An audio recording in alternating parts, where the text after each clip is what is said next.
देखिए दोस्तों, हम लोग सॉल्व कर रहे हैं एक्सरसाइज 8.2 के क्वेश्चंस को, जिसमें हमने 2 क्वेश्चंस को सॉल्व कर लिया है और अभी आज के इस लेक्चर में हम लोग सॉल्व करने वाले हैं क्वेश्चन नंबर 3 को। ठीक है, तो क्वेश्चन नंबर 3 के माध्यम से हम लोग क्या सीखेंगे, मल्टीप्लीकेशन ऑफ रैशनल नंबर, यानी रैशनल नंबर अगर आपके पास दिए गए हैं तो आप किस प्रकार से उनका मल्टीप्लीकेशन कर सकते हो, ये हम यहाँ पर समझने वाले हैं आज के इस लेक्चर में। ठीक है, तो ये आपका सवाल है, आप देख सकते हो इसमें क्या लिखा हुआ है कि फाइंड द प्रोडक्ट। तो देखो प्यारे बच्चों, यहाँ पर मैं आपको एक वर्ड का मीनिंग समझा देती हूँ। जैसे यहाँ पे लिखा हुआ है फाइंड द प्रोडक्ट, तो प्रोडक्ट का मतलब क्या होता है, मल्टीप्लाई। याद रखिएगा, प्रोडक्ट यानी क्या होता है, मल्टीप्लिकेशन। ठीक है, तो चलो हम एक एक करके सभी क्वेश्चंस को सॉल्व करेंगे। इसमें टोटल 6 सब क्वेश्चंस दिए गए हैं, सभी को हम लोग बारी बारी से सॉल्व करेंगे। तो ये रहा आप लोगों के सामने आपका पहला सवाल। ठीक है, तो इसमें क्या लिखा हुआ है पढ़ेंगे जरा। 9/2, देखो 9/2 इंटू माइनस क्या है यहाँ पर देखिएगा -7/4। ठीक है, यही है हमारा क्वेश्चन। अब इन दोनों को हमें क्या करना है दोस्तों, मल्टीप्लाई करके फाइनली आंसर बताना है।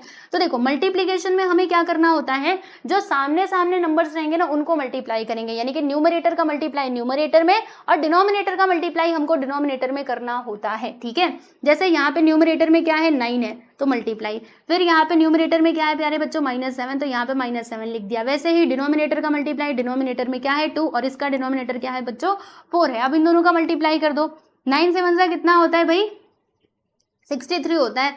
तो यहाँ पर -63 आएगा। आप बोलेंगे कैसे -63 आएगा, देखो ना ये माइनस में है ये प्लस में, तो प्लस माइनस क्या होता है माइनस होता है, इसीलिए -63 आएगा। ठीक है,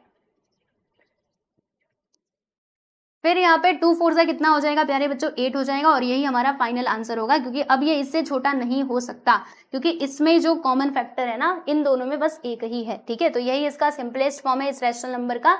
तो ये आपका राइट आंसर है। अब हम चलते हैं नेक्स्ट क्वेश्चन की तरफ। तो ये रहा आपका अगला सवाल। ठीक है, तो यहाँ पर क्या दिया गया है प्यारे बच्चों, यहाँ पर है 3/10 इंटू -9 बराबर। अब क्योंकि मैंने आपको बताया ही कि इसमें न्यूमरेटर का मल्टीप्लाई न्यूमरेटर में करना होता है, डिनोमिनेटर का मल्टीप्लाई डिनोमिनेटर में करना होता है। देखो अब इसके नीचे कुछ नहीं, मतलब आप मान लेना कि 1 है। ठीक है, सॉल्व करने के लिए हम लोग मान लेते हैं कि 1 है, वरना अगर आप ये नहीं मानोगे तो भी चलेगा। ठीक है, तो कैसे करना होगा बताइए, 3 का मल्टीप्लाई हम लोग किस में करेंगे भैया 9 में करेंगे, और क्या, और देखो यहाँ पर 10 का मल्टीप्लाई हम लोग, रुको 10 का मल्टीप्लाई किस में करेंगे 1 में करेंगे। ठीक है, तो अब बताओ कितना आएगा, 9 3 27, जो कि माइनस में आएगा, क्योंकि एक नंबर माइनस में दूसरा प्लस में, तो प्लस माइनस माइनस आता है, और 10 1 से कितना आ जाएगा दोस्तों 10 आ जाएगा, यानी यही है आपका राइट आंसर। ठीक है, तो आप देख सकते हो हमने यहाँ पर क्या किया, जो हमारा दूसरा सवाल था प्यारे बच्चों इसको भी हमने सॉल्व कर लिया है। ठीक है, तो चलिए सेकंड सब क्वेश्चन भी हमने सॉल्व कर लिया। अब हम कहाँ पर चलेंगे मैं आपको बताती हूँ कहाँ पर चलेंगे, लेकिन उससे पहले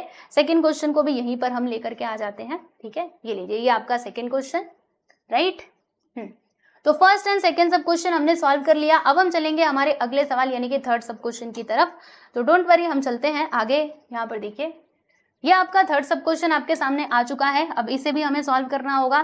कैसे सॉल्व करेंगे मैं आपको बताती हूँ। देखो क्वेश्चन क्या है, -6/5 फिर इंटू 9/11। इसमें क्या होता है, सामने सामने मल्टीप्लाई करते हैं, यानी कि न्यूमरेटर का मल्टीप्लाई न्यूमरेटर में और डिनोमिनेटर का मल्टीप्लाई हमको डिनोमिनेटर में करना होता है।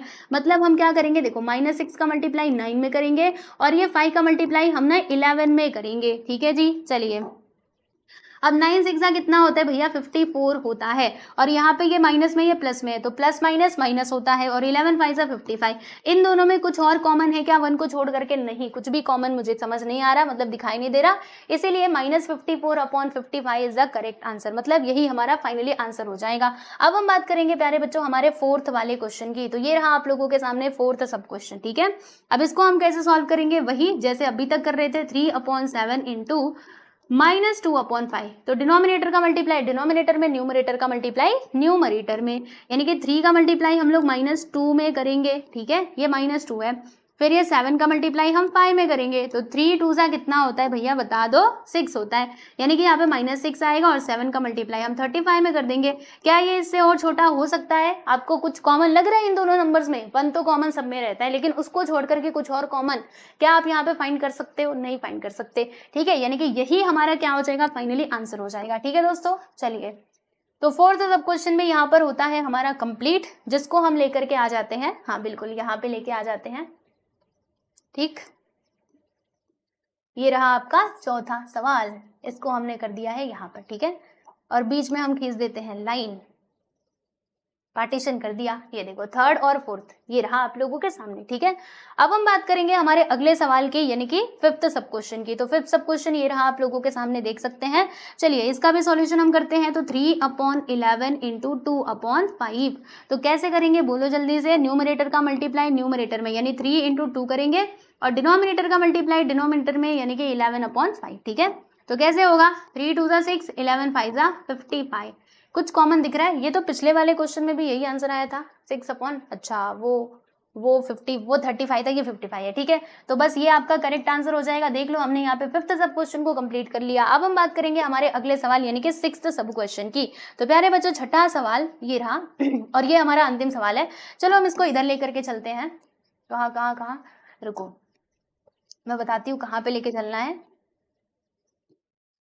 हाँ आओ इधर, यहाँ पर। चलिए ये लीजिए आप लोगों के सामने आ चुका है आपका छठवां सवाल, ठीक है। बीच में हम लोग लाइन भी खींच देते हैं। तो सिक्स क्वेश्चन को हम सॉल्व करना स्टार्ट करते हैं। क्वेश्चन क्या है हमारा 3/-5 इंटू -5/3, ठीक है। वाह ये तो पूरा के पूरा कट ही जाने वाला है। चलो मैं आपको बताती हूँ। देखो यहाँ पे 3 का मल्टीप्लाई किस में करोगे, जी हाँ बिल्कुल -5 में करेंगे। फिर ये देखो -5 का मल्टीप्लाई आप किस में करेंगे भाई 3 में करेंगे। चलिए मल्टीप्लाई कीजिए तो 3 5 कितना आएगा 15, प्लस की माइनस माइनस, क्योंकि minus plus minus into plus minus होता है।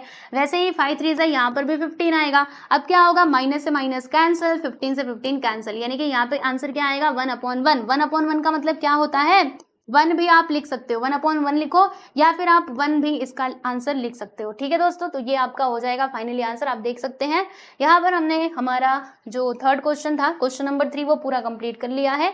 इसमें टोटल 6 सब क्वेश्चन दिए गए थे और 6 के 6 क्वेश्चन हमने कर लिए हैं, है ना। आप लोगों के सामने देखो 6 क्वेश्चन दिए गए थे, हमने सॉल्व कर लिए। तो इस क्वेश्चन के माध्यम से हमने क्या सीखा, मल्टीप्लीकेशन ऑफ रैशनल नंबर, यानी कि रैशनल नंबर का मल्टीप्लीकेशन कैसे किया जाता है वो हमने सीखा। अब उसके बाद जो हमारा अगला वीडियो होगा उसमें हम लोग क्या सीखेंगे, डिवीजन ऑफ रैशनल नंबर, ठीक है दोस्तों। तो चलिए नेक्स्ट वीडियो मिलते हैं, ध्यान रखिए अपना। ओके चलो बाय एवरीवन।